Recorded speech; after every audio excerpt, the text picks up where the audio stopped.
Welcome to the Winged Wheel Podcast. Here to talk all things hockey are your hosts, Brad Crisco, Ryan Hanna, and Evan Lobsinger.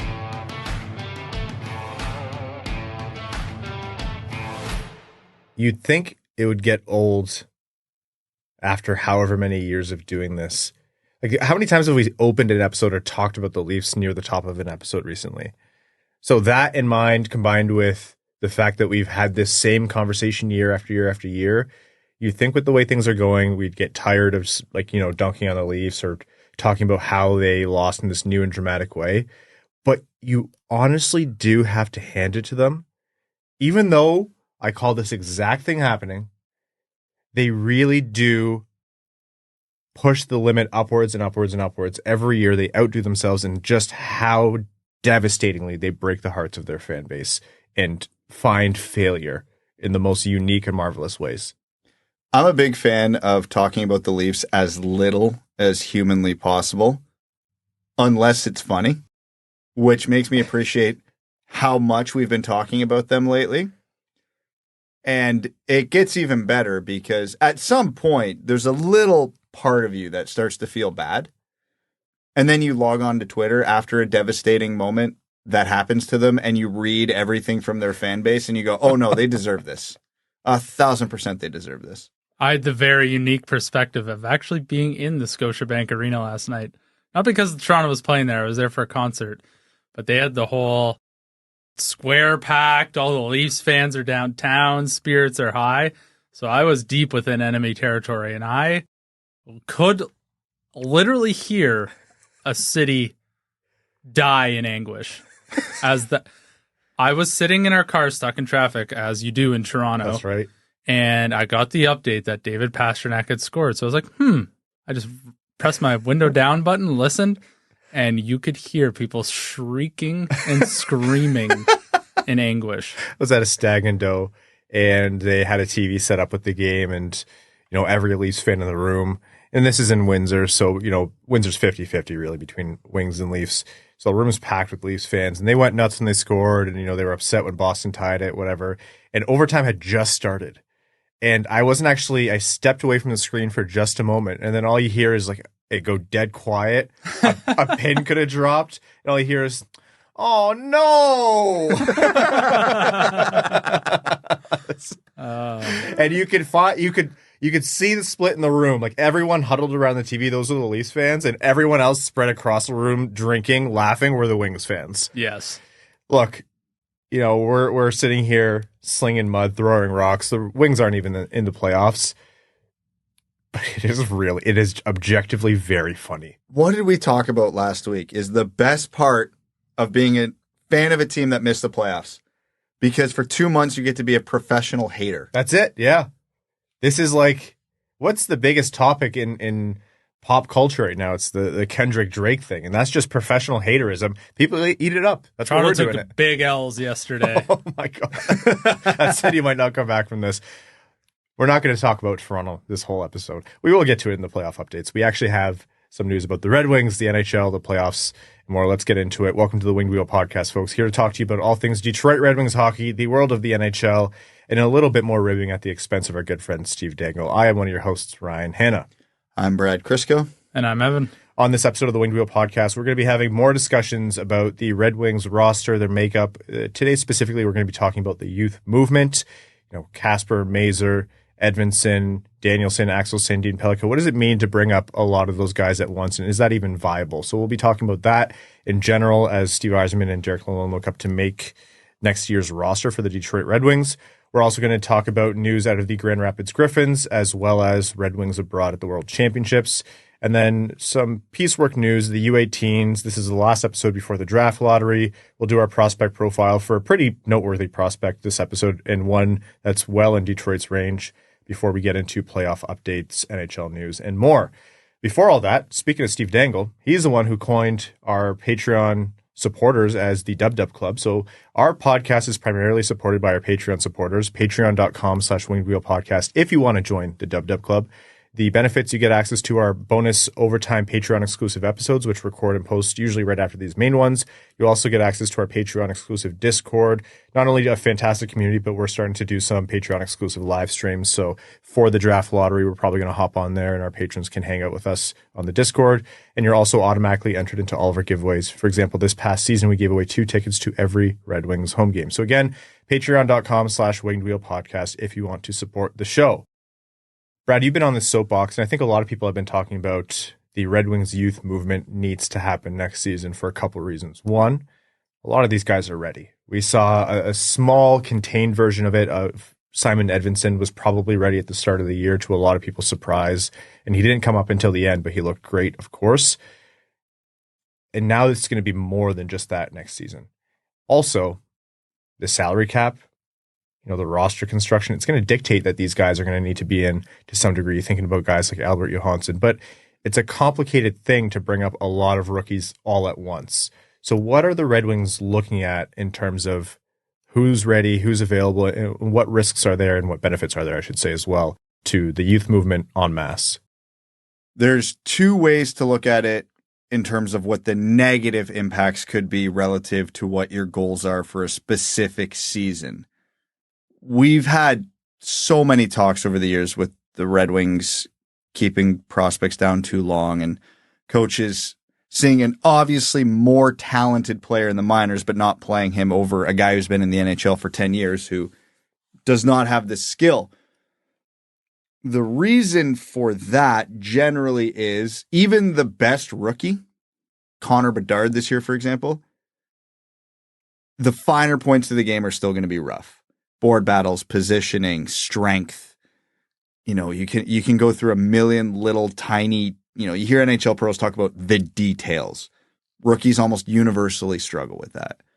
And it's a coach's job to find the line of where does the talent outweigh the mistakes or the lack of strength?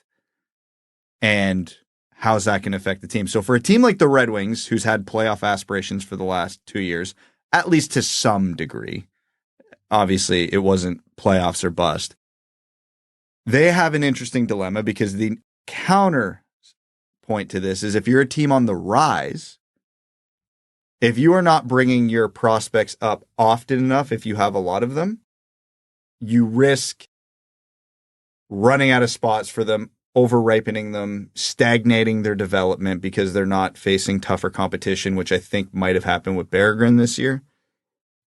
And then all of a sudden waivers become an issue. And you get this, that scene from The Simpsons, Mr. Burns can't get sick because all the diseases are stuck in the door. You get this with the prospects where you have 5 who should be on the team next year. I can tell you there's not a coach alive with any dreams of making the playoffs putting 5 rookies in the lineup for most of a season. Injuries and weird stuff will happen that necessitate it sometimes for teams, but those are usually lottery teams. So that being said, the position the Red Wings are in is really unique because let's start with Berggren and Johansson. They have to be on the team next year. They cannot be sent to Grand Rapids. They will be lost on waivers. So let's just get that out of the way. They're not waiver exempt anymore. Yeah. Like by rule, they have to go through waivers now. And they are definitely talented enough prospects that if they go on waivers, there is 0 chance they are making it past the first team on the priority order. So they have to be on the team. Now that's going to be, whether or not you still consider Berggren a true rookie, semantics, we're just going to count him for the sake of this argument. Now you have Mazur, who this season looks like he's really close. Scored today. Yep. Kasper looks like he's really close. Edvinsson has already played games. Danielson could very well be the best of the group, is likely the best of the group, might have another good camp and be pushing for a roster spot. So on top of the 2 rookies, which is, let's remind everybody, 2 more than the Red Wings had for the bulk of this season, they have 4 more guys knocking on the door. Now, you can judge based on performance. Like, do I think Soderblom has a tremendous shot next year based on his season? No, but I'm including him just because he's played games. If you're Derek Lalonde and you got this close. You got literally a tiebreaker away from making the playoffs this year. You putting 5 rookies in the lineup next year? There's not a coach alive who would like to do that, no matter how talented those players are. It's not even about do you want to, and I fully agree with you. Coaches, like, they don't like to do it. You made a great point of, like, doesn't matter how good you are. No one comes into the NHL really knowing how to do everything all the time. The details of the NHL game are exceptionally hard to get right, but they won't hang in the lineup. Statistically speaking, 5 or however many of them, they're not going to hang in the lineup for 82 games. It's hard to do. NHL pace is hard to get up to. NHL conditioning is hard to have. Never mind injuries or anything like that. At some point, 1 or 2 or 3 of them are going to start to make some kind of defensive mistake, or they're going to have some tendency off the puck that never burned them in juniors or in the AHL, and they're now being exposed in the NHL. And the thing to do when that happens is you scratch them, you put them in the press box, or you send them down to the minors and you say, hey, this is something to work on. Does it contribute to scoring? No. Does it contribute to assists? No. Does it contribute to anything you've ever cared about? No. But does it matter? Yes, because at the NHL level, you have to have 110% attention to detail, and you can't be letting those things slide because you're going to get exposed. There's no leeway. You're going to hear some people say it's a development league. You're going to hear some people say it's not a development league. There's truth to both statements, but there's situations wherein those guys can come in and learn on the job, but it can't be like there's a limit and there's a line to that. And so it's not even... It is about, what does a coach and what does the GM want to do and what's good for the team, but also like it will be hard to expect them all to hang and hold that roster spot for the whole season. I think the Red Wings in particular have a bit of a chicken and egg situation here because they've got a lot of expiring UFAs and they've got a big crop of rookies who potentially could make the lineup. So you need to, think about what UFAs are you going to sign. That's going to dictate how many potential rookies that could make the team. You need to figure out what you're doing with Seider and Raymond. How much are they going to get paid? You got to make sure you get those contracts right. That leaves X amount of money for those UFAs. If you're going to overpaying to keep Patrick Kane around, then you can't bring back every UFA that you had on the team last year. So more rookies are going to have to make the team to keep the team cap compliant. So I don't envy Steve Yzerman's job right now because he's got a balancing act that is incredibly important to get correct because it's going to have ripple effects maybe for the next decade. The good news is one of the guys that we're including in this conversation is Simon Edvinsson, and that's technically yes, but really he's been there, done that. You can feel comfortable with him being settled and holding his position, and I honestly bet that by the end of next season he's on the top pair. I'd say there's a very, very likely chance of that. But also, if Johansson plays a regular game in Detroit, that's technically a third of your defense, of your nightly defense, having less than 20 combined games of experience going into this season, or roughly that, which is, again, if you're Derek Lalonde, who's fighting for the playoffs, fighting to maybe keep his job this year, can't have things going off the rails, that's a heck of a gamble to take. And the one part that obviously goes without saying that we haven't mentioned out loud yet is I'm talking about 5 of these guys coming into camp and playing well. That's not going to happen. No, they have to earn the spot, and it's just... Statistically speaking, just talking about the odds, at least 1 to 2 of these guys are going to go into camp and underwhelm. And then it makes the decision really easy. Like, if it's Danielson and Mazur, hypothetically, okay, those 2 are going to Grand Rapids. Berggren, Edvinsson, and Kasper, congratulations. You guys are on the team. There's our 3 rookies. You guys be ready in case someone gets hurt. Like that's the reality of the situation. What I don't want to see and this is probably just Ken Hall and PTSD, honestly. We've been hurt before. The scar tissue's set in. Is you see the offseason, and it happened this year. We've seen it a mile away, where you look at the accumulation of all the trades, free agent signings, and returnees in the offseason, and you look at that roster and you look at the cap situation and you go, there's no rookies making this team. There's not a spot for them. They're not going to waive this guy. They're not going to cut this guy. Teams very rarely make trades like the day before the season. And we run into a situation, and I'm not saying in this specific instance it was wrong, but we've seen situations where Nate Danielson came in and had a great camp. And I remember us distinctly talking about it going, wow, he could make this team if it wasn't already set. Mm-hmm. You can't have a fake camp, basically. Exactly. You can't have a guy come in, earn a spot on merit, and go, I'm sorry, this fourth liner that we're paying $2 million to has to stay because can't lose him on waivers and you can go to the AHL and he can't, et cetera, et cetera. That will be the part that drives me nuts. If we're looking at this next year and the Red Wings have 14, we'll call it veteran forwards signed. We'll include Berggren in the 14 because, again, Yzerman already mentioned he's aware of the waiver status. And Marco Kasper comes in and crushes it at camp. And then they go, wow, this guy's good. And I'm not saying this should or will be the guy, but they go, all right, Christian Fischer to the minors. And they keep him on there. Great. I'm thrilled. Lucas Raymond did it way back when, and the organization has shown a willingness to do it. But that's got to keep happening. Again, you're coming out of a rebuild. It still seems absolutely insane to me that at where the Red Wings are in their rebuild, they just went a full NHL season with no rookies. They didn't even have any sophomores. That's bonkers to me. And they have to start moving their way through this logjam because we're just talking about these 5 right now. How far off is Sandin Pellikka? You know, you're going to have Cossa and Augustine soon, but goaltending doesn't seem to be a depth issue right now. Yeah. And whoever they draft this year, how long is that going to take before, you know, you're picking 15th overall? That's usually about a 2-year window. So, and I'm sure there's prospects out there, people are yelling at me. What about this guy? What about this guy? Yeah, I know. I'm aware. There's so friggin' many of them that this is the whole point, is if you want these guys to be part of your organization and the future, you got to get them there eventually. The Berggren conversation. You know, Yzerman said something interesting by noting Berggren in that Johansson lump from the post-season presser, which is that he's no longer waiver exempt. And that was the right thing to say because, you know, the offseason or the start of the offseason where Zadina eventually left, he said the same nice things about Zadina. So it's GM speak. You don't read into it too much, but it is noteworthy that he mentioned him. Is Berggren part of this conversation? Because Yzerman said he's going to have to make moves, you know, to make room for those guys. You have to make room for Johansson. I would wager anything that the organization realizes the miss they had by bringing in too many defensemen who weren't worthy of blocking Simon Edvinsson, and they're probably there's going to be a lot of learnings from that.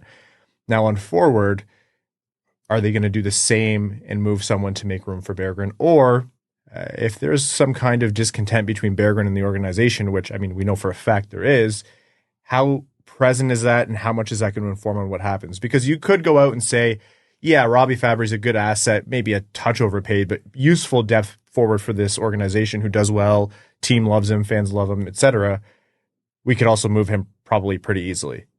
Or do they say the situation has soured with Berggren, Pittsburgh could really use a guy like him and we can get an asset that we want in return? Because I think at some points in the season we were leaning Berggren is going to be traded.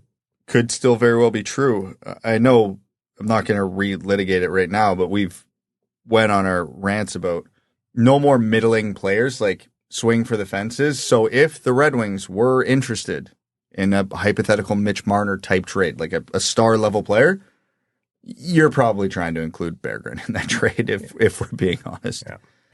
One thing I do want to mention, you talked about Cossa and Augustine, and the reason these guys aren't talked about a lot in the youth movement is, you know, think about how much I preach about defensemen are different in terms of prospect development. Like, they need time. It's hard to learn the game. It's one of those positions where you actually have to shift the way you think the game, and the way you think the game informs more on your defensive play than anything else that you do. Goalies are that to the nth degree. There are so few scenarios where a goalie comes in and is good right off the bat. Costa's a great prospect. Augustine's a great prospect. Name whatever other young goalie you love. They were a fantastic prospect. Almost all of them have and will suck objectively when they get to the NHL. They're going to be out of position. They're going to let in stinkers. They're going to get thrown off. Their mental game is going to be challenged in ways they've never seen before. It's the name of the game. You need so much patience. And I think the biggest mistake fan bases and fans at large make is by assigning what their perceived value is to a goalie too early and saying, yep, he's never going to get better. And goalies who are listening to this, will bang this drum louder than anyone. You need to give them time. It's the biggest adjustment they'll ever go through. Goalies, there's a reason why older goalies seem to be disproportionately better than, older forwards or older defensemen. It takes a long time to learn how to be a pro level goalie in the NHL who's effective. So Cossa and Augustine factor into this, but it's a whole different ball game in my mind. Was Jimmy Howard 27 when he was a rookie? It was close. It wasn't far off. He was drafted in 2003 and he got nominated for a Calder in 2010. Like, that's a 7-year gap. Oh my. And I remember Jimmy Howard. I remember specific goals he let in when he was like just starting to get some games with the Red Wings. I was like, why is he standing up there? There is no reason for him to be standing up there, and it would frustrate the hell out of you. But he was a rookie. It doesn't matter how old he was a rookie. And by the, at the late stages when his physical shape went out and, his body just gave up after taking the shelling for however many years. But at the height of his game, fantastic goalie. One of the more underrated goalies in Red Wings history, in my mind. The youth movement. One last point about that. It's a great problem that the Red Wings have this many good prospects, because it'd be worse than the Red Wings having no rookies or sophomores last year, and the challenge they face this year is if they had no rookies to bring up. So, if you got a negative tone from this, no, it's just going to be a challenge to navigate, but it's a good challenge to have in my mind. Okay. An update on the Grand Rapids Griffins. Game 4 is actually currently being played right now. Game 4, 2-1 Grand Rapids at the end of the second period. It is a best-of-5 series. It is 2-1 Grand Rapids at second intermission, and Grand Rapids actually leads that series 2-1. So if they win against Rockford, by the time you're listening, you're going to know the results. They'll have won the series. Otherwise, it's going to Game 5. But that Berggren overtime winner for the second time in the series, that was awesome. Yeah, it was Mazur on the tip that hit the post and Berggren, Johnny on the spot for the rebound. Hey, big game players. Some guys just have it. 2 OT goals in a series. Maybe. This is the spark that Detroit really starts to be like, okay, maybe he's not just trade fodder. Maybe we really need to factor this guy in next year. Because the one thing I come back to, and you watch everything Berggren's doing in Grand Rapids, and we watched him score, 15 goals in Detroit the year before? How significant is the drop-off from Robbie Fabry to Jonatan Berggren? Well, you know what Robbie Fabry is? I'm not entirely sure we've squeezed all of we haven't turned over the Jonatan Berggren rock fully yet, I don't think. I think there's a significant drop off. I see where you're going. In terms of output potential, probably not too big of a drop off, but right now, in terms of the players they are and effectiveness, I do think there's a significant gap. Yeah, but what did we just talk about? He's got to learn it at the NHL pace eventually. Right. No, you're right. Totally. I think Berggren's ultimate upside, if we're talking 2-3 years from now, could be higher than Fabry's. He was scoring at a near 20-goal pace in the NHL, which is about what Fabry scores at. And I'd argue, even right now, right this minute, Berggren's a far better playmaker than Fabry. I don't think Berggren's going to be a perennial 20-goal scorer, because he is definitely playmaker first, but he's shown he can put pucks in the net at the NHL level. And guess what? He can do it this year for probably $3 million cheaper. And I like Robbie Fabry a lot. I'm not advocating to get rid of him, but if you have to make room for Berggren in the lineup, what role is he going to play? Is he going to play a top 6 role next year? God, no. Absolutely not. But if you need someone that you can shelter in that Fabry Sprong role down the lineup and have as kind of a power play weapon, I don't think the drop-off is that significant. Talk about Sprong, though, and this is what Berggren would need to change. Why did it not work out for Sprong with the Red Wings down the stretch?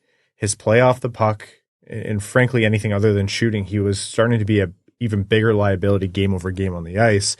Team communicated that to him, and he didn't take it well. He just wasn't getting it in the team's eyes, and so he didn't play.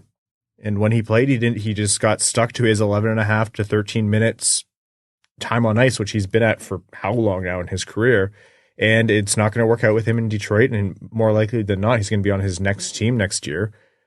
If he wants to fill that spot, he has to avoid being that same type of player, because the team wants him. Yeah, they want him to win battles and be harder and just, fit the mold of the Red Wings, but they also want him to be responsible off the puck. And you think about breakouts, transitions, everything. That's the kind of stuff. Those are the details that the team really drills into these guys for. So I agree. I think Berggren does have that potential, and I can see the comparison there. He scored that OT winner for Grand Rapids to put him up 2-1. You know what the real difference maker was in that game, though? 2 octopi. And the second one, credit to Grand Rapids. Oh, I love that entire organization and the crew on the ice, full twirl on the octopus. The good old days. Oh, man. It almost made you cry. For those of you wondering, the Red Wings ice crew would love to do it, but the NHL has set it out very clearly that they will get fined if they do it because, Red Wings fans who have watched the team for a long time and they remember back in the day when Al used to do it, there would be quite literally flecks of octopus all over the ice. It would hit players. It's legitimately disgusting, but it's awesome. When the Red Wings make the playoffs again, if someone throws an octopi after the first Red Wings playoff goal in like almost a decade, if someone flings that thing around, I think we can go fund me to pay the fine. We'd be able to crowdsource that in like 10 minutes. Yeah, I mean, I don't think the organization's hurting to pay the fine. I wonder how big how big is the fine? If anyone knows, reach out and let us know. But it was like just the good old days to see that thing spinning around. The organization needs to give whoever's picking it up explicit instructions. We will pay it. Yeah, I threw a toaster on the ice when we were in Grand Rapids, and they didn't fling that thing around, so who knows what they will actually do. You would grab the cord and swing it, or would you grab the toaster and swing the cord around? Oh, no, I'm grabbing the cord and just swinging it. If you're a player on the bench, duck. Yeah. Anyhow, we'll keep you updated on that Grand Rapids game. Again, you'll probably know the result, but Griffins up 2-1 at second intermission. Third period coming up, Carter Mazur and Austin Czarnik with the goals. I think it was Czarnik after the OT goal. Everyone went to go celebrate, and he went into the corner to, Radko Gudas style scream into the face of an Ice Hogs player. I respect it deeply. Yeah, good for him. Okay, we are going to be back with you to talk more in terms of prospects, the draft lottery, but first we are going to take a break to let you know that this episode of the Winged Wheel podcast is proudly brought to you by Labatt Blue Light. Created in 1983, this premium light Canadian Pilsner is a delicately balanced beer brewed with Cascade hops and a blend of malt. It's fresh, crisp, and brewed to the highest quality standards. There's a little bit of Canadian kindness in every sip of Labatt Blue Light. How did it get in there? They're Canadian. That's how. You can spread the love yourself by sharing a Labatt. And when you do share a Labatt, you're not just sharing a beer. You're sharing an experience that'll pair with anything from hockey to a hoedown. So next time you're watching a hockey with your buds, be sure to share a Labatt, because while you might not all root for the same team, although we on this podcast do hope you're rooting for the Red Wings, you can all enjoy a Labatt Blue Light. We honestly love going to games in Detroit and seeing Labatt being the beer that fans clamor for all over the arena. It's a reliable beer and great to have in your hand when celebrating a goal. So head to the link in the description of this episode or the one you see on your screen to find Labatt in stores near you today. You must be 21 or older, and as always, enjoy responsibly. Okay, welcome back. 'Tis the season for prospects in every way. The U18s just wrapped up. Some notable storylines from there. Brad, what happened? The tournament for the underager. Usually the U18 is a really, really good showcase, and it still was this, but it's a really, really good showcase for the upcoming draft because it'll be a lot of 17-year-olds. Obviously, they want to win for their country. They want to win any hockey game they're playing in, but it's also their last showcase before NHL teams can draft them. You look at, guys like for Canada, Liam Greentree, Tij Iginla. This was their last showcase, and every country's the same thing. Every once in a while, there'll be a player who's not draft eligible yet. There'll be an underager, there'll be a late birthday, whatever it might be. Top 3 players of this tournament. Porter Martone, draft eligible, 2025. James Haggins, draft eligible, 2025. Gavin McKenna, draft eligible, 2026. Top 3 players in the tournament. None of them can be drafted this year. And man, the Red Wings hit this window of just missing out on generational players on either end of it in the middle of their rebuild, and I can't get over it, but it was crazy to see. McKenna, lights out. James Haggins, lights out. Just an unbelievable display. And obviously these two teams ended up playing each other in the gold medal game, and Canada ultimately won on the backs of a crazy goaltending performance from Carter George. But yeah, it was a unique U18s because of that for sure. McKenna, Bedard style prospect, like Bedard, McDavid, that good? 6 months ago, I'd have said no. It's too early to say definitively. But after the season he just had in the WHL, where he was mirroring a lot of Bedard's production in the WHL, and then he goes and breaks Bedard's records at the U18s for Canada, maybe. I don't think he's going to be McDavid. I don't think anybody's going to be McDavid. But if you're talking Matthews, Bedard level prospect, yeah, maybe. It's really upsetting knowing all these guys are coming up just in the wrong window. Not that Detroit ever won draft lotteries, but still. Pushes other better players down the board a little further. That's true. Okay, more on tournaments, international tournaments, the World Championships. Some updates. Team USA thought they would have had Dylan Larkin, but it turns out his injuries were enough to make him have to pull out of the tournament, unfortunately, so the States won't have Larkin. They did, however, add Trey Augustine in that. So I hope we actually see some game action. That's shocking, right? It's not crazy for prospects to play in this tournament, even for Canada and the U.S. Goalie prospect? That's what I was getting at. You don't see goalies playing for Canada and the U.S. You'll get some of those secondary countries, your Germanys and your Austrias and your Frances and whoever, they just don't have NHL caliber goaltending, so they parade out some 18 and 19-year-olds from time to time.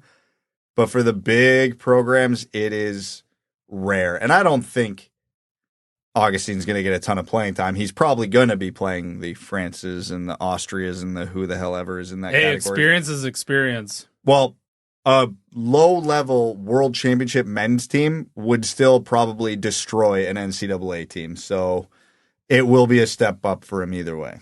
That's going to be the best competition he'll have faced in his career to date. That's awesome if he can even get some playing time in. And credit to the season he's had. Everyone who has played against or worked with Trey Augustine has only had amazing things to say about him. And it's not just his talent on the ice. They talk about his calm and his maturity and how much he's able to kind of not lose himself in big moments, which is big for a goalie. It's a very mental position, to say the least. So you're both right. It is extremely notable and a hell of an accomplishment for him to make the team. So good on Trey Augustine. If he gets in game time and he looks good, we might be talking about Trey Augustine sooner than people think. The other thing I was thinking about it is, it'd be one thing if he was, going to Team Canada as the goalie. That would still be an amazing accomplishment and it's shocking in its own right. But the United States are a goalie farm right now. So the fact that he is playing on that team over, not to say, if Connor Hellebuyck wanted to play in that, I'm sure they would make room for him. But they can make that work. Yeah, they'll pencil him in. But it truly is shocking to me in a great way that Trey Augustine is one of the goalies going for a country that absolutely has the best goaltenders in the world right now. It's funny to me, and not that Augustine was a part of this, but it's still funny, just the optics of it, because I think the only listed goalies for the States right now are him and Alex Lyon. Yeah. That Team USA went and looked at Red Wings goaltenders this year and went, we want that. Okay, Alex Lyon, now Trey Augustine, Dylan Larkin's roommate, Zach Werenski. Up until very recently, Dylan Larkin, Derek Lalonde, Alex Westland, Jeff Petrie. This is just a big recruitment effort. They are going to bring Werenski over somehow. They are going to bring Trevor Zegras over somehow. I was going to say Zegras. It is going to be... It's very cool to see this many Red Wings, but it's very funny to see all of them going and having such a big presence on Team USA. This is a joke, but also these things happen. How much recruiting has happened at previous international tournaments, Olympics, things like that. It's a thing that does happen in the NHL. Think of how much networking and how much communication happens at All-Star games too. Oh yeah. If Alex Lyon goes golfing with Trevor Zegras, it's over. Write it in pen. The trade's getting done. That's one of the most likable guys in the league. Yeah. Okay, let's move things along here. This is our last episode before the NHL Draft Lottery happens. It's on May 7th. In previous years, this was a big deal, but this year, Detroit has the second worst odds. They can't even move up to first overall. They have the 15th best odds, and so at best they can draft fifth if they win the draft lottery.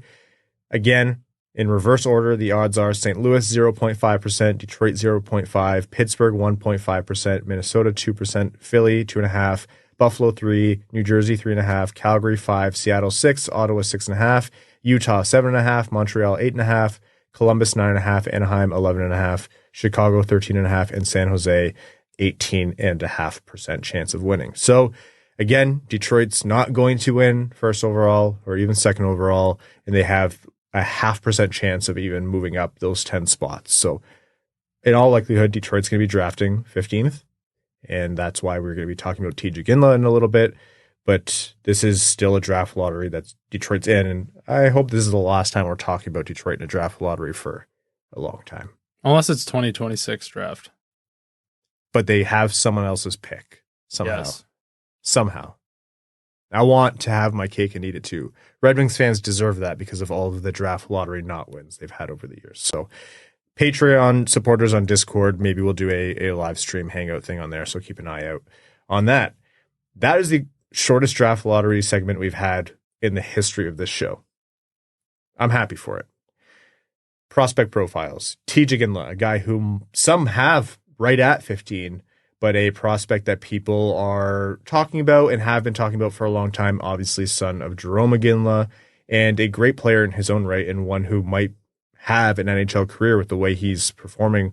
Some consider him a future top 6 forward. So who is Tij Iginla? Where has he played? And what kind of prospect is the team who drafts him getting? Have you ever watched his dad play? No. Okay. Well, they're very different players, so that helps you. There is legit people who will just see the Iginla name and assume they're the same, like power forward, elite shot. Like, you know, one of the last true power forwards. Yeah. Now, that being said, Tij does have an elite shot. That might be the calling card of his game. So a natural goal scorer who can absolutely rip it. So him and his dad have that in common. I don't know if Tij has the same like fiery competitiveness his dad had, but he's a competitor. He's an okay skater, like not great, but not a hindrance. Really, really good puck skills. Like you can see when he has it, he knows what to do with it, and whatever his mind sees, he can execute it. I've noticed he doesn't get a ton of high marks from scouts on his hockey IQ. I disagree. I think it's good. He's like DeBrincat in the sense that playmaking's not his calling card, but it's there. You know what I mean? He just chooses to shoot more often than make the pass, and sometimes that's a big flaw for a prospect, but when you can shoot like he does, I'm A-okay if you're defaulting to shot more often than not. He had a really strong season in the WHL to the point where he was rising all year on draft boards. And the U18s, he didn't blow the barn doors off like, you know, McKenna and Hagens and them did, but he had a good tournament. And he had a big gold medal game. So I think if you're one of the people who really wants him to get to Detroit, the U18s might have hurt that. But then again, Cole Yzerman also had a big U18. So if one of them falls and you want Detroit to draft a shooter, you might have an option there. But I think he's a really well-rounded, gifted offensive player. He's played center and wing, probably a winger in the NHL. But if you want to, what are the Red Wings lacking? Goals. High-end offensive talent. I'm not saying this guy's ever going to be like a surefire first liner, but this guy could be a really, really good second liner and like an absolute threat on the power play at the NHL level. He's got a lot of pro level qualities already. I think he works exceptionally hard, and Steve Yzerman seems to like those sort of lunch pail guys. Mix in with his puck handling skills are definitely at the elite tier in this group of prospects in the top 15 range. So I think a lot of general managers are going to love that already. And oh, by the way, his last name's Iginla, which makes every single GM and owner just lose their minds. Mm-hmm. So, if he's there for the Red Wings at 15, I think he's a great option. Like, I think as he continues to add weight and add strength, you know what? Just watching some of his videos, he reminds me a lot of Chris Kreider. He can, play a little bit physical when he needs to, although it's not as, the way he wants to operate. But man, he's got a very nice release, really quick, great accuracy, and he can score goals. So I think for sure he'll be a top 6 NHL forward. He's already got some of the hard stuff that some players never figured out. The point you made, Brad, about he's probably not a center, or it'd be hard to project him as a surefire center in the NHL. I think in previous years that would have been the difference for me in saying I'm interested in him with this pick versus not. Not that Detroit is set at center. They still don't have a second line center. They're hoping Nate Danielson will be that. They're hoping that Marco Kasper could be like a 2-3C guy, but neither of them have happened yet, and it's very hard to find that at the NHL level. So the jury's still out, and they still need high-end center talent. I will not be mad if they spend another first-round pick on that, but I am less concerned about a guy projecting to be a center than I have been in the past. And so that would have been a barrier for me maybe before, but it's, if you can be just a strong top 6 forward, that's what Detroit needs in general. It doesn't have to be down the middle. So that's a notch in the plus column for Tij Iginla in my mind. The Red Wings need goals. I don't care if they're drafting a guy who's going to pass it to the people to get the goals or the guy taking the shot themselves. That has to be the highest priority in this draft. And if that's an offensive defenseman, a winger, a center, I do not care. So if Tij Iginla is the most talented offensive player available at their pick, yeah, position be damned, that should be the pick. Tij Iginla, wherever he goes, he's going to sell a lot of jerseys. Number, too bad he won't get his if he gets drafted by Detroit. Ain't getting his dad's number. Nope. I think Calgary finds a way to pick him up. It's a little tough with where they're picking. Maybe where not. Are they picking 9? That's their 9th best odds, yeah. Oh, man, if I was a Calgary fan, someone would have to fall. Otherwise, I'd be like, yeah, I'll sacrifice 2 or 3 picks worth of like depth, whatever you want to call it, to get another Iginla on the Flames. New arena coming in there. You mean to tell me Craig Conroy wouldn't draft Jerome Iginla's son? Like, my God. It's kind of written for them. It absolutely is, though, so we should trade up to 8. No, it'll just push someone else down the board. It's fine. Tij Iginla, the prospect, someone that people are going to be talking about for a long time. So wanted to kind of get him there. And that's probably the first prospect we've talked about that it's halfway realistic for Detroit to pick. You mean Zeev Buium won't be at 15? Well, no, but neither will the Red Wings when they trade up to take him. That is true. Although some people wouldn't want to do that. Okay, the NHL, the playoffs. What happened? Let's start with the big one. Toronto brings it back from 3-1 down, sends it to Game 7. It's a tight game because no one in the last week or so wants to score in hockey games in the playoffs. Toronto goes up 1-0. Boston ties it 1-1, all in the third period. And in overtime, a funny bounce off the boards. Pasternak breaks through. The Leafs kind of get caught napping a little bit, and it is all over for Toronto. Another Game 7 loss. Boston avoids blowing a 3-1 lead. And this really does feel like the end of the line for the so-called Shanahan plan. While Brad gives his reaction, can you pull up the Sheldon Keefe press conference quote? Yeah, oh yeah. We're so that we can talk about that as well. Sorry, let's do that one now because that is the most I am fired. That guy, he either knows he's fired or he is extra fired after that. I didn't see the whole press conference, but did someone ask him if they can win with the core 4 and he took like a 15-second dead silence as his answer? Honestly, I respect it. When teams play the Leafs, they set up the game for the Leafs to beat themselves. My brother in Christ. Well, we're trying to find the idiot who did this. No one has ever been more gone than Sheldon Keefe is gone. He had to have been wearing a hot dog costume when he said that. Is he not? Last time I checked, he was at that moment the Toronto Maple Leafs head coach, right? Him and Rick Sorry, Bowness I'm going through a tunnel right not now. making any adjustments. I love to see that. Oh, man. That's tough. Like it's literally your job. You just described how you weren't doing your job. If he coached in like Arizona, maybe that would pass. But when you're in Toronto where the media hang on every single word and punctuation, You can't be saying that. No. You can't be saying that. No. Context, situation, history, moment. Is that the dumbest coach quote of all time? No. There's I'm struggling to think of a worse one. There have to be a lot worse. I'm sure there's some from like the 70s and 80s that are doozies, but like in recent memory, oh my God, is that dumb? Right? Yeah. He gone? That's the leafiest Leaf coach statement I've ever heard. And now gone. Here's going to be the leafiest Leafs offseason of all time. I bet you they get rid of him, and his contract extension hasn't even kicked in yet. Yeah, it seems to be a trend across the NHL. Yeah, which is great. And do you think they're going to make any big sweeping changes to the roster? My guess is no. I think this is it. Do you know how many no-move clauses they have? They should have moved Marner, man. They should have moved him forever They ago. might not be able to. He's got a no-move clause. Marner might want out. Oh, yeah. If you're on that team, you'd want out of that. But the funny thing is like this is the most Toronto series ever. Nylander wakes up after game 82 with literal blinding migraines. Auston Matthews has an illness that takes him out for 3 games or whatever it was, which they win. And then they finally have a savior in net in Joseph Woll.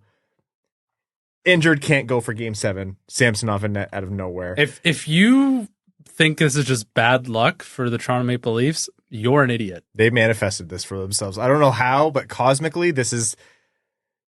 They're going to have to put out the Harlem Globetrotters to win a playoff series. They got damn close on paper and still couldn't get out of the first round more than once. This is a funny thing. Boston was the better team all year. I think a lot of games, Toronto, or at least points in games, Toronto looked like the better team. You factor in the injuries, the goalie change, like 2 of their best players and their best goalie were out at different points. It's like, remove the team names from it. It's kind of impressive what they managed. Boston was choking that series away too, though. As soon as they went up 3-1 in that series, the next 2 games, they looked like I don't know what they were choking. I don't know what they looked like, but they were choking away that series. And it was one moment, one bounce off the boards. Whatever player you want to blame on the Leafs, Riley, Marner, whoever, it's just they caught sleeping after not picking up that dump in from Lindholm. I too am not attentive in a Game 7 overtime. It was the Leafs were a moment away, one bounce differently, and they're moving on to the second round. And that's why it's all sweeter for non-Leafs fans. And instead, Boston has won the right to get waxed by Florida. That's the thing. No, this was a win-win for neutral fans. I tweeted this out. Boston wins, Toronto loses another Game 7. Hilarious. And you don't have to worry about Boston probably because they're going to play Florida. And if they miraculously beat Florida, then they're going to have to play the winner of New York, Carolina. I'm not saying it's impossible. Swayman is having a hell of a playoff so far. I'm not picking them to win. Or if Toronto won, Boston choked a 3-1 lead, and Toronto has to face another demon in Florida, and I just don't know that they had the fortitude. In any case, Boston wins. Toronto's out. Brad, I understand what you're saying. I think I'd be surprised if Shanahan is around at the start of next year. I think they start to really consider. They have a new CEO in Toronto, so I think they really consider, do they want Shanahan around? Tree Living obviously just got there, so that's going to be, whatever. But are they going to find a way to get rid of Marner? They're going to have to redo their cap structure. Probably Marner's going to have to get paid again in a year. What kind of money is he going to demand? You look at these players' performances in the regular season and in non-elimination games, really good stats, really good performances. But you look at who shows up when it matters, like nothing. 1, 2, 3 points in a series or whatever from... What did you say before the episode, Evan? Lyubushkin outscored Tavares? Yes. That's like unacceptable. That's a defensive defenseman who hasn't seen the back of the net since the Cold War. You know what? If I'm Mitch Marner, you really got to think about what you want from your career at this point, right? He is very much the whipping boy in Toronto right now, and his stock, at least in the public perception, has never been lower. Is staying in Toronto with this team what is going to, give you what you want from your career? Or would making a move to, I don't know, the Utah Yetis, Brian Smith already seems like an excellent owner. Could he be the guy who's like, you know what, you come here, we'll treat you right. You're out of the Toronto media, we're building a winner, and we want you here. Is that what Mitch Marner wants as well? I don't think anybody knows right now, but it'll be very, very interesting to see how it all plays out. Well, Mitch Marner has had not like super long, but like he's been around for a minute. He's had a really good career, super impressive. He's been like a Selke candidate, 100-point pace for the last couple of years. The guy is a superstar. I don't care what anybody says. He's a legit superstar who's got some playoff demons. And, first. So give him the captaincy? Is that what you're saying? No, I'm just saying if there's anybody who in the hockey world who can maybe help him through these demons who went through a very similar path, I'm just saying that sounds a lot like Steve Yzerman's early days. If you think someone can fix them, Steve Yzerman's a good candidate. And I'm at the point, I don't care what Mitch Marner does in the playoffs right now. Doesn't matter. I just like to get there, and then we can figure that part out. And Detroit has the cap space and the assets to make it work that a lot of other teams can't. But would Mitch Marner waive his no-move clause to go to Detroit? I'm highly skeptical. So it's just something to put out there for people to think of, but I don't think it's happening. The Griffins are up 3-2 halfway through the third. Jonatan Berggren scored again. And so seems pretty good. Seems like someone should give him a shot. If he scores another game winner, like all 3 game winners in a best of 5 series, oh man. I don't care if they're trading him or playing him. His stock that's exactly what they needed from him. That is Justin Williams. Talk about guys who showed up. He is like the antithesis to all the Toronto players. Justin Williams was just you signed him only for game 7s. Yeah. Hear me out. Going off my last point. Proven playoff performer, Jonatan Berggren, for noted playoff choker Mitch Marner, 1-for-1. Can Toronto turn it down? Can Toronto afford to turn it down? That's the salary disparity alone. Can I talk about something also crazy since we're talking about the Leafs and crazy things? Mm-hmm. Obviously, Sheldon Keefe is not going to be there. If he is, my God. What's happening with Rod Brind'Amour in Carolina? Is David Hackstall getting fired? And Ron Francis, is he just going to back the Brinks truck up to his buddy Rod to bring him to coach the Kraken? Are the Leafs going to also back up that Brinks truck? Because if you can't get motivated by Rod the Bod, you're never winning a playoff series ever. And I think he would be a good fit for the Leafs. I love the point you made about Seattle because I think there could actually be something to that. Ultimately, I think Carolina's not going to let him go. That would be crazy. Yeah, I think the true scenario here is he stays in Carolina, but the Seattle angle is good. He's not going to Toronto. We know Brad Treliving's type. He's bringing Daryl Sutter out of retirement, or he's going Craig Berube. That's who I was going to say. I think Craig Berube is a good fit. Do you? Yeah, why not? You know what? I think for this group, my answer originally was going to say, I'm like, no.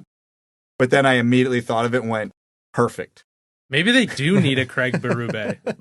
Right? Like, what's the harm in trying? Like, Craig Berube got a lot out of St. Louis. Yeah. No, I'm not a huge proponent of the Craig Berube types when you have a skill team because it always butts heads. But hey, what Toronto's been doing ain't working, so you might as well try the you have other enough end of it now. Skill to kind of overcome. Yeah, exactly. We'll see who they keep in the offseason. But elsewhere in the NHL, Edmonton, unsurprisingly, finishes their 4-1 rout of the LA Kings, who now have to face what the hell to do with the Pierre-Luc Dubois contract. A lot of people have been talking buyout. Depending on when the playoffs finish, they could buy him out at 1/3 of the overall cost of his contract compared to 2. Did you see the dates on that? It's 14 years. No, but did you see the dates on the 1/3 versus 2/3 buyout? Yeah, it's on his. It matters like it's on his birthday, which could be the last day of the playoffs. Yeah. So when the playoffs end, will dictate when a buyout window opens, and if it happens on the later date, then it's going to cost 2/3 of Pierre-Luc Dubois' contract. But if it happens on an earlier date, I think they have the way it worked out that they will, no matter what, have the 1/3 option, but they might have literally a day to make that decision. That's very funny. And if you're LA and you have the 1/3 option, Like, you have to do it, right? He was, I don't know, 14 years, man. but you can't afford to wait a couple days and then get stuck with that for 7 more years when you're trying to be a contender now. He was horrible. I do feel a little vindicated because I've been the one sitting here for 3 years saying this guy's overrated. Not bad, but overrated. This situation has gotten so ridiculous. If he gets bought out by LA and he's got to go sign a prove it deal somewhere else, come on down, baby. Does he do it? Do we get discounted beer, Luc Dubois? No, you know what? He is such a Oh no, I wouldn't want him. Hated by all of his teammates, no effort, Yeah. just absolutely doesn't thinks he's too good to try. That is ultimate toxic, poisonous teammate. I don't even understand him anymore. I just thought it was a bad fit, but apparently it's always a bad fit with that guy. He had one playoff series that wasn't even technically a playoff series against Toronto where he went supernova. He's had a couple okay years. The stats have never been more than what they have been. I don't know where people were pulling this from. He's demanded his way out of 2 teams. This guy, every red flag has been there for years, but teams trip over themselves when they see 6'3" center with some skill. My God. Vancouver, Nashville. Oh my God, that game 6. I picked Nashville to win, and so, I should have thought, I wish Vancouver didn't score. It was a mercy when they scored. I was like, this is the most boring game, and I sound like Brad. I like good defense. I like tight checking. I like teams who have to grind it out, but that was it was too much. Thank goodness that series is over. Credit to Nashville. I think a couple bounces different, and that could have been their series, but Vancouver gets through. Seelov's coming through huge for them. 3 different goalies playing for Vancouver. And now we are going to get an all-time toxic series between Vancouver and Edmonton. If you're a neutral fan, enjoy that both on screen and online. It is going to be bloody. If you position yourself directly, if you live in Calgary, you can hear it from one ear and the other from the other ear. It'll be amazing. 2 rational, measured, completely objective fan bases are going to handle this extremely well. Forest fire season is starting early in Vancouver. In the Dallas-Vegas series, Dallas won 3 games in a row to go up 3-2, and then Vegas forced game 7. That is going to be playing pretty much in 10 minutes here, so we wish we were recording late enough to tell you the results of that game. But that series, I'm glad, is going to 7. Those are 2 cup caliber teams. We've said time after time. That's been the best series of the first round, hands down. It's been phenomenal hockey. New York, Carolina started today. The Rangers won game 1 over Carolina, so they're already up 1-0 in that series. And then Florida, Boston is the other round 2 series in the East. So that will be, I don't think it's going to be complete domination by Florida. I think anytime you have Swayman in net, Boston's going to have a chance to win more than 1 game, of course, but Boston has an uphill battle here. Boston looked plainly bad for stretches of that Toronto series. If they are anything less than 100%, Florida will absolutely run through them. Yeah, definitely. It's the Rat King versus the Rat Disciples.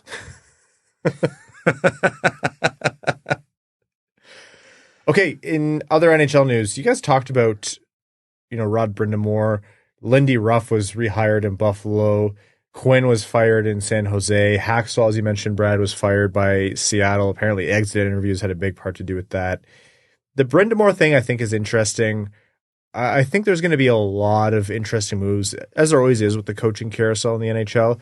But the Brind'Amour thing raised a question for me, which is, yes, it'll probably get done here, but Carolina is going to eventually wear thin their welcome with players and coaches. The ownership has this MO, they grind every deal and they publicly come off as cheap. Well, that worked well for Arizona.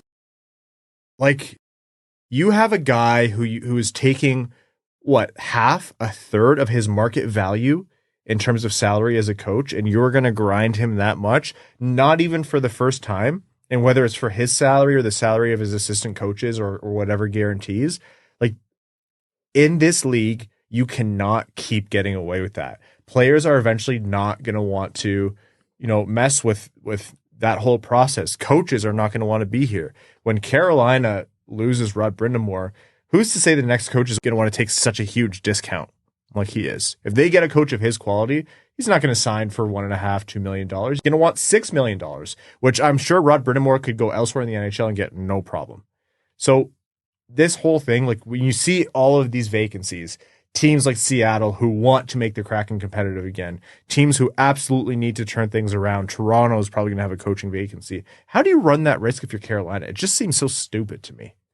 Tom Dundon's always given off big, ultra wealthy, I'm smarter than everyone else, like vibes. And when it goes sideways, it's not my fault. Like big vibes on that. And the problem is, it hasn't blown up on him yet. He hasn't had that, welcome to Earth moment. So if Brind'Amour keeps taking discounts to stay there, it might never happen. Anyhow, speaking of coaches, Jack Adams Award nominees came out. Unsurprisingly, we had Rick Bowness, Brunette in Nashville, and then Tocchet in Vancouver. That's Tocchet's award, yeah? 100%. Don't get me wrong, I like Rick Bowness as a person, but him getting nominated is insane to me. There were so many better candidates. I can see it. Look at the save percentage on the team, Ryan. Yeah. I even thought someone like Tortorella was more deserving than Bowness. If it wasn't for that late season collapse, Tortorella absolutely was going to be in there. But like, how is Brind'Amour not nominated every year? Yeah. Like, Selke Trophy nominees, Barkov, Matthews, and Stahl. I've never understood that award, but sure. Any one of them would be fine. And then Vezina Trophy nominees, Bobrovsky, Hellebuck, and Demko. This is Hellebuck's award. Yeah, 100%. And then Norris Trophy nominees, Hughes, Yossi, and Makar, which I think are like just the three highest scoring defensemen. Yeah, but I don't think that one was even up for debate. That was probably the easiest of all the awards to figure out the three nominees. Yeah, the Hart Trophy is going to be... There's so many justifiable answers, and people are going to scream bloody murder, and they're correct, and the people who are saying, no, they got it right, they're also correct. This was a very tough year for the Hart Trophy. Okay. That's all for NHL news. Why don't we... Oh, actually, very quickly, I didn't mention this. Olli Mata's playing for Team Finland, and I completely failed to mention that before, so we should discuss that. And also very funny, after the last episode, we got done talking about Nate Danielson, how great has he been doing, blah, blah, blah. He had a 1-goal, 3-assist night that evening. So he's welcome. He's just been continuing his performance. Okay, why don't we jump into overtime? Overtime on this episode of the Winged Wheel Podcast is proudly brought to you by our Patreon supporters. Patreon.com/Winged Wheel Podcast if you want to support the show. The bonus episodes, the giveaways, the Discord, you get access to all of that and lots more. You allow us to record and produce this show as well as other content like Expected by Whom, a show hosted by Prashanth Iyer and Sean Shapiro. Give them a follow and check them out. Also, you allow us to support the Jamie Daniels Foundation, and you allow us to host Winged Wheel Podcast Nights in partnership with the Detroit Red Wings and the Grand Rapids Griffins. So again, patreon.com/Winged Wheel Podcast if you want to support the show. Cody Stark says, did you guys see Philip Larson was signed by Pittsburgh? He's 25 years old now and has put up some stellar numbers overseas the last couple of years. As you all say, goalies are voodoo. Giving up on him when he was young for a goalie was a mishap in my opinion. I always liked him, watched him quite a few times in person. We're lucky we have a strong goalie prospect pipeline right now. Hope he does well. Don't give up on goalies too quickly. Yeah, I can understand the want or the willingness to move away from him as he kind of filtered out the previous era's prospects en masse. And at the time, he wasn't really pushing. So I get it. But yeah, it's a testament to if you have talent in the goalie pipeline, probably better to hang on to it. Well, there was about a 2-year stretch there where he was the Red Wings' definitive top goaltending prospects. Yeah, that was also because there was not a hell of a lot going around, but still. Great name here. Dirty D and the boys says, why is it that we see such a major disparity with how the game is called in the regular season versus in the playoffs? It seems to be common knowledge that refs will always default to letting the boys play and not calling penalties when they occur in a playoff game, unless it's especially egregious. Seems like this makes officiating incredibly subjective, and isn't being objective always better than being subjective? And to go one step further, since the margins for slashing, tripping, high sticking, holding, etc. are a mile wide during a playoff game, why do the margins for goalie interference remain so razor thin? Seems like a double standard. Thanks as always. Happy Leafs Elimination Day. Well, if it's reviewed, the refs get worried if someone can check their work. So that's pretty much the only reason for that. And the amount of penalties called in a playoff game versus a regular season game, it's about the same. You'd actually be surprised. Where in the playoffs, it really gets noticeable is in the specific situations, like 10 minutes left in a tied game 6 or a game 7, nothing's getting called. You'd have to chop someone's arm off. But throughout the rest of the game, it's not as bad as you would think. I am comfortable with a degree of letting a high energy physical game unfold a little bit in the playoffs. That's what I really love about the playoffs. Players skating full bore. We all remember Darren Helm opening, game 1 of the playoffs and just going and laying 10 hits on one shift. Like, that's the kind of stuff that's good. It's going to lead to a little bit more roughing, a little bit more maybe holding or interference off the puck, whatever. But yeah, in general, I would like to see it called. I don't know. It's when it's egregious that when it's way over the top in situations like Brad said, where it should be called and they're just scared to do it. That's the stuff that drives me nuts. In terms of why is goalie interference so razor thin in terms of margin still? Because it's directly affecting a goal. That's the plain and simple answer in my mind. So anyhow. Moving on here, known Petrie Truther, the Mex-Canadian, says, I'm not saying I think that Newsy deserves to be fired, but hypothetically, if he was, who's available as a coach that you'd go for? Personally, I think Jay Woodcroft would be a good fit. There's nobody out there right now that excites me. Rod Brind'Amour. Yeah, I was going to say. Maybe if that happens, sure, but yeah, it's a mediocre crop of the 40 hockey men that they just recycle through. If Brind'Amour or Cooper were available, then yeah. Is it David Carl from Denver? Yeah. Yeah, I'd be okay with that. Yeah, you always mix up the Carls. It's hard to remember. Noted superstar Matt Carl. Udalali says Marner didn't do himself any favors on that OT goal. Is his play a symptom of the Toronto media / fandom just always having a scapegoat to hate on, or does his style of play concern you? This feels reminiscent of Kadri getting ran out several years ago with the end result being a trade. It's a Toronto thing. Every player has bad playoff series, and just the hilarity of Toronto's stretch. Like that OT goal, that wasn't his fault. That wasn't his guy. Ryan's a defenseman. He'll back me up on this. If you have a winger rushing down the outside and your defense is back, that's that defenseman's guy. He was also playing deep. Like, I don't understand how he got beat like that. Marner had just stepped on the ice. Like, if you watch, you can basically see him coming on the ice as Pasternak's starting to wind up. And Samsonov should have poke-checked that. And Riley played his gap horribly. I saw Nylander and Marner getting a lot of hate for that goal. I'm like, guys, there was 2 other Leafs on the ice who were more directly at fault for that goal. Like, I'm all for piling on Mitch Marner right now. It's going to make his trade acquisition cheaper. But, like, that was not on him. Marner does lack mental too, though, in my mind. Oh, 1,000% he does. He needs something. He needs to get out of Toronto. He does. He needs out of Toronto.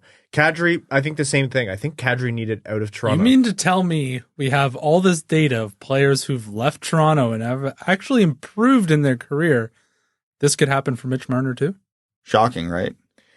But he is such a talented player that, you say, oh, what if we got Pierre-Luc Dubois cheap? I think Pierre-Luc Dubois is fundamentally a broken player and not a good person to have in your room. I think Mitch Marner is so talented that I am willing to deal with whatever lack of mental, and hopefully by the time Detroit makes the playoffs, that he has figured it out there. That's my whole thought process. Wait, you're telling me this guy's going to put up 100 to 110 points and we're going to get to the playoffs and he's going to melt down in the first round? So all I'm hearing there is we get to the playoffs? The Carolina Hurricanes would be, like, to me, the perfect fit. Smaller hockey market, but a team that's kind of like Mitch Marner's. Man. A lot of support. Yeah. But how will Vegas make this work? Wow. I've never wanted to hit you more than I want to hit you right now. How many spleens does Mark Stone have? I think the one they have in there right now is a prosthetic. That's how they got away with It's on a timer. Smart switch. They have one for every player. It's true. It's a big Batman situation, but instead of screens showing everyone in Gotham City and where they are, it's just all the internal organs of various Vegas Golden Knights players. They are an advanced organization. Yeah, they pay them all off the books, but everyone has to have a little. It's like when you tag your dog at the vet. They got a pit boss in that room too. Anyways, sorry. The Dandy Man Can says, thanks for everything you guys do. This is the best Red Wings podcast. I finally started paying to ask you guys questions, so please look up from your phone, Evan. I'm too poor to pay a 1%er to zone out. That's right. His phone's actually locked right now. It is locked. Will your opinions on paying young players evolve when Stevie locks up Raymond and Seider for less than $17 million combined? I remember the summer of Pierre vividly, but now the Senators are cash-strapped and at the bottom of the standings. It's nerve-wracking to watch Steve negotiate, but I think there's something to be said about making guys earn it instead of paying for expected development. Sneaking in a twofer, how many teams in the league would Larkin be the best player on if he joined the roster today? Most curious about our rivals in Ruin, Sens, and Sabres. I think this list is longer than last year. It might even include a playoff team or two, Isles and Caps. Cheers, and thanks for the great content. Thank you, the Dandy Man Can, for joining our Patreon, or becoming a Patreon supporter and joining the Dub Dub Club. Welcome. And congrats on the twofer. You snuck it past. So on the Ottawa point, in terms of Seider and Raymond, no, that doesn't sway me at all, because the Red Wings only have like 2 guys in that position right now. Ottawa did it with 6 or 7 guys in pretty short order, and they did it off of 1 season of like good production, if you look at like Josh Norris or whatever. So that doesn't sway my opinion at all. And how many teams would Larkin be the best player on? So we got San Jose, Anaheim. I'm just working my way up from the bottom here. Help me out. He is the best player on Washington, right? Yeah, better than Ovechkin right now. Yeah. The Islanders? What do you think about Sorokin? Sorokin, Barzal, Dobson could all make a case. Not Chicago. Well, But no. Bedard. Yeah, it's hard. Columbus? Montreal? Yeah, Columbus. Definitely Montreal. Arizona? Keller? But you get more with Larkin. So I'd say yeah. It's quite a few teams. It's definitely quite a few teams. Sneaky one? St. Louis? That's one I was thinking of. Is he better than Robert Thomas? Because that one's... I couldn't remember point totals. Okay, just one more here. This one from Beep says, are you guys part of the rotation keeping an eye on Dangle? That LFR was hysterical. Oh my God. Man. That poor guy. Not enough time has passed to do the requisite text saying, hey man, sorry. We'll let...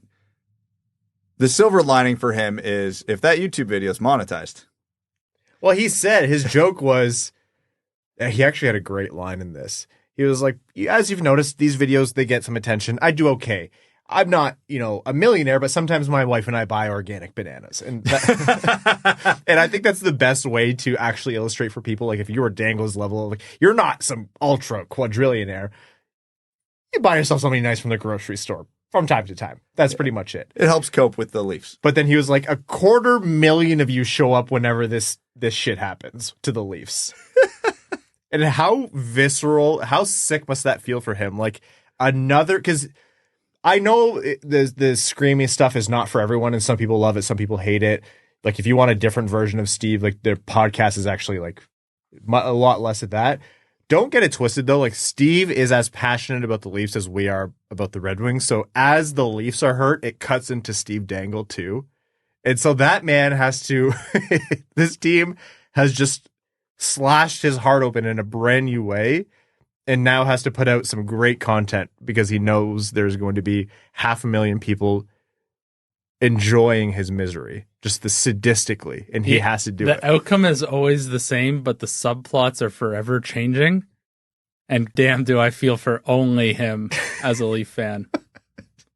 250,000 people to show up. Imagine the entire city of Grand Rapids, and then you add in, like, let's say Ann Arbor, just shows up at your doorstep the morning after going, wish they would. We can get new chairs. Oh, boy. All right. We're going to wrap up this episode of the Wind Wheel Podcast. We are going to be back with you sometime midweek for our next episode. Thank you all so very much for tuning in. It really does mean a lot to us as we continue our off-season content coverage.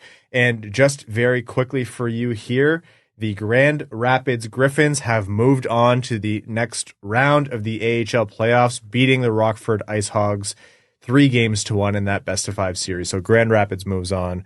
Berggren with the game winner. Unbelievable. 3 for 3 on game winners. This guy is something else. Marco Kasper scored the empty netter to make it a 4-2 game overall. Thank you all so very much. We appreciate you tuning in. Thank you to the Bat Blue Light for sponsoring this episode. To all of our listeners, new and old, it means a lot to us for you to tune in. Support us on Patreon, patreon.com/wingedwheelpodcast. But if that's not for you and you want to support us in other ways, what you can do is subscribe wherever you get your show, leave a rating, like the show on YouTube, tell a friend. It all does help a lot.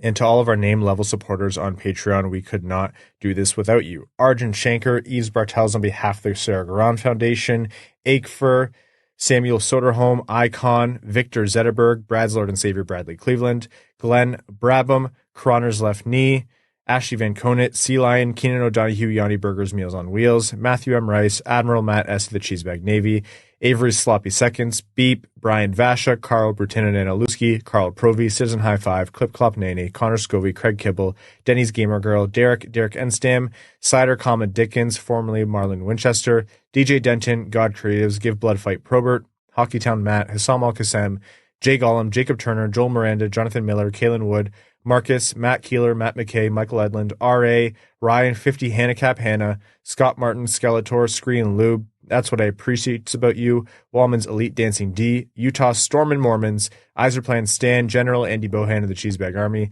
Sam Bankson, AB, Adam Rose, Axel Sandin Pellikka, Bellingham Acid Balls, Brad Simmons, Chi-Town Wings Fan, Chuck Buff Chest, the Tarpless Goon, Commander Ben Barron of the Cheesebag Space Force, Connor Layton and Corey Prida, Darren Fick, Datsukes, Dirty Deke, Eric Nance, Evans Fourth Putt, Frank Stanley, Gene Sullivan, Griffey Boy, James Pridemore, Jeremiah Adobo, JM Rhapsody, Joey Jojo Shabadoo, John Evans Derogatory, John Ingalls, Josh Yelton, Kevin McCracken, Known Petrie Truther, the Mex-Canadian, Quaz, Les Grossman's Ungodly Firestorm, Linda Hull, Michigan Boy, Navs Country, Punchable Face, Ophelia, Red Wing Tar Heel, Reed, Salt Lake Sugar Girly, Sean, Mason, Steven, the Hodag, the Stanley Cup is a Hyper Trophy, the Hat 123, Tom Iserplan Respecter, Throw the Road Puss, Wings Fan in St. Louis, Scott. Thank you all so very much. We'll talk to you soon. Thanks for tuning in to the Winged Wheel Podcast. Be sure to check out wingedwheelpodcast.com, where you can subscribe to the show on iTunes, Spotify, or wherever you get your podcasts. You'll also find links to other ways to support the show, such as Patreon, official podcast apparel, and more. And don't forget to follow the show on Twitter at Winged Wheel Pod. And of course, the hosts at Brad Crisco, at Ryan Hanna WWP, and at Hockeytown Evan.